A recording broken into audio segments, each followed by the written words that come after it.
तो नमस्ते प्रणाम, मैं सचिन कुमार, आप लोग देख रहे हैं बुर्राज 0.1। तो आप सभी को स्वागत है हमारे इस नए चरण में। तो भाई संघर्ष 2 फिल्म ऑनली रिलीज हो चुका है 20 अक्टूबर से और काफ़ी ज़्यादा कलेक्शन करना स्टार्ट कर दिया है।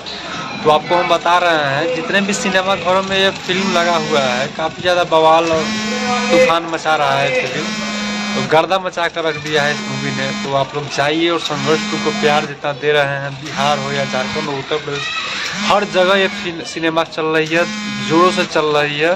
तो हमको लग रहा है कि भाई धमकौला से हो ट्रेंडिंग स्टार का जलवा सभी जगह पूरा जोरों शोरों से बज रहा है भाई। तो ट्रेंडिंग स्टार ही है। तो अगर भोजपुरी इंडस्ट्री में अगर मूवी की बात करें तो ट्रेंडिंग स्टार के अलावा किसी का मूवी नहीं चलता है उनके सामने।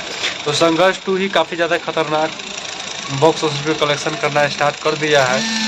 तो संघर्ष 2 आप लोग जितने भी भाई अभी तक नहीं देखे हैं मूवी को जाकर एक बार देखें और ढेर सारा प्यार दीजिए संघर्ष 2 को। और खेसारी लाल जितना जोरों शोरों से प्रमोशन कर रहे हैं भाई, प्रमोशन में कोई कमी नहीं छोड़ रहा है, प्रमोशन दबा के चल रहा है खेसारी लाल यादव की तरफ से। तो आप लोग इतना प्यार देते हैं खेसारी लाल यादव को, चाहे इतना सपोर्ट करते हैं, इसीलिए खेसारी लाल यादव इतना आपके साथ एक्टिव रहते हैं चाहे कोई भी चीज़। तो आप लोग से उम्मीद है कि इस मूवी को जाकर देखिए, बहुत अच्छा मूवी है संघर्ष 2, पारिवारिक फिल्म है और देशभक्ति फिल्म है। तो एक बार जाकर आप लोग जरूर देखें। आप देख रहे हैं बुर्राज 0.1। लव यू ऑल, मैं सचिन कुमार, मिलते हैं नेक्स्ट वीडियो में।